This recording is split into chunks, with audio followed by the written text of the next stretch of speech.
Guys আজকে আমরা আমাদের বিবেজারির নাম 5 বছর পরে চেঞ্জ করতে যাইতাছি। লিডুস গেমিং বাদ দিয়া লিউ টপ আপ দিয়া দিছি। কেন? এমনি চলো এখন আমাদের ড্রেস আপ চেঞ্জ কইরা ওয়ার্ল্ডে ইনভাইট দিয়ে দেখি আমাদেরকে কেউ চিনতে পারে কিনা। এই তো ড্রেস চেঞ্জ করছি, এবার ওয়ার্ল্ডে ইনভাইট দিলাম, দেখি ওয়ার্ল্ডের থেকে কেমন প্লেয়ার আসে। এই তো একজন আইসা পড়ছে। ও ভাই বিবেশ ভাই, বিগ ফ্যান ভাই, বিগ ফ্যান। থ্যাংক ইউ ভাইয়া।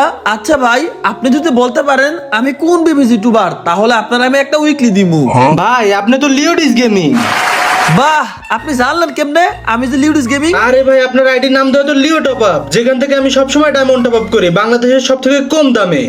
ও এটা তো ভালো কথা, যেহেতু আপনি চিন্তা ফেলছেন তাইলে এখন আমি আপনার একটা উইকলি দিতেছি। ভাই আপনি বলছেন এতেই আমি খুশি হয়েছি, আমার কোনো উইকলির দরকার নাই। আলহামদুলিল্লাহ ভাই, আমি নিজেই অনেক ডায়মন্ড টপ আপ করি। আপনি আমার বদলে আপনার কোনো সাবস্ক্রাইবারে উইকলিটা দিয়ে দেন। কিন্তু এত এত সাবস্ক্রাইবারের মাঝখানে আমি যে কোনো একজনটা কেমনে দিমু? আপনার এই ভিডিওটা যার সামনেই যাইবো সে সাবস্ক্রাইব কইরা কমেন্টে ইউআইডিটা দিয়ে দেবে, ওইখান থেকে একজনের উইকলিটা দিয়ে দিয়ে। ওকে গাইস, তাইলে তোমরা সবাই চ্যানেলটা সাবস্ক্রাইব করে ইউআইডি কমেন্ট করে দাও, এখান থেকে আমি যে কোনো একজনটা একটা উইকলি টপ আপ করে দিমু।